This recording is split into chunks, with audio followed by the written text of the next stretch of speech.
Crop Talk on Market Journal is supported by Nebraska's soybean farmers and their checkoff.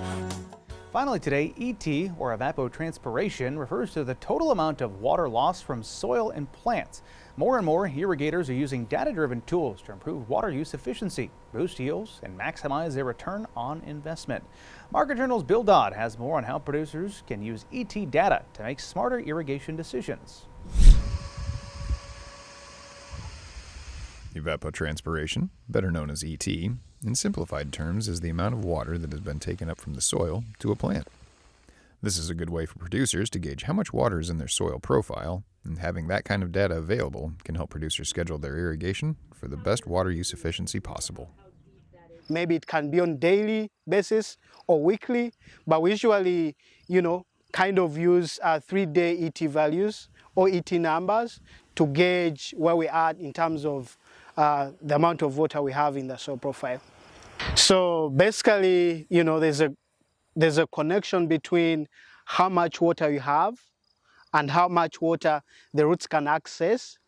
Because as you know, when the crop is actually photosynthesizing or growing, it is actually using the roots to pull that water from the soil, and then that water gets to the stem and then eventually into the leaves, and then the water is lost through the stomachs. We can see the very tiny stomachs on the leaves. So on a hot day, the crop has to cool down. The same way when you feel hot, and then the body responds by sweating. You sweat a little bit, and then you cool off. So that's the same way that the crop can really be able to utilize ET for it to cool down. But for it to cool down, it needs to get, moisture from the soil.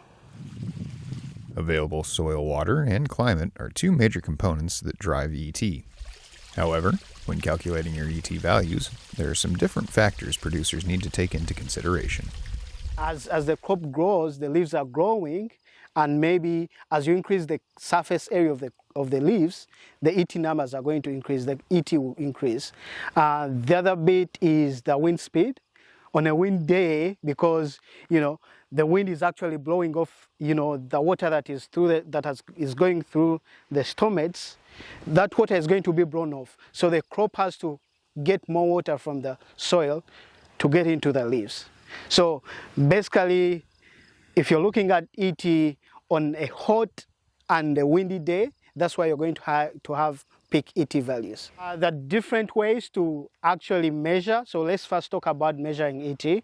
One way to measure ET, we need an equipment, right? So there are different equipments that we can use.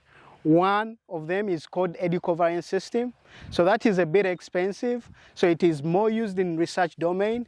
The other way is to use lysimeters. So those lysimeters are like buckets, and below the bucket there's a weighing scale. So they grow a crop on top of the weight of the bucket, which is lysimeter.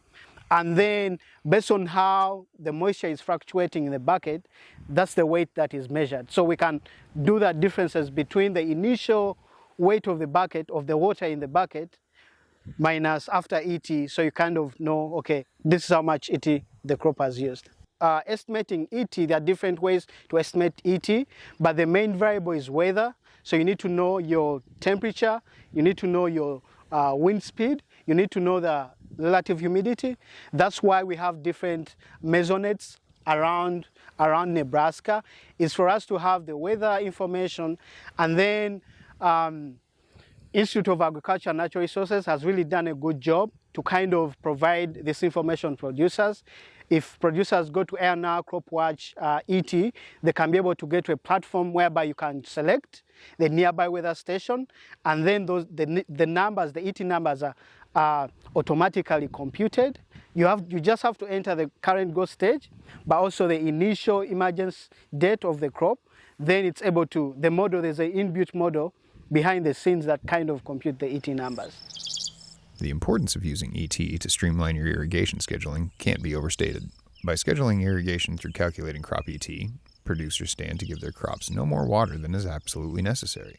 So, it's really important to have information, to know when you're supposed to irrigate. And the simplest way to use data on the farm is just knowing the ET.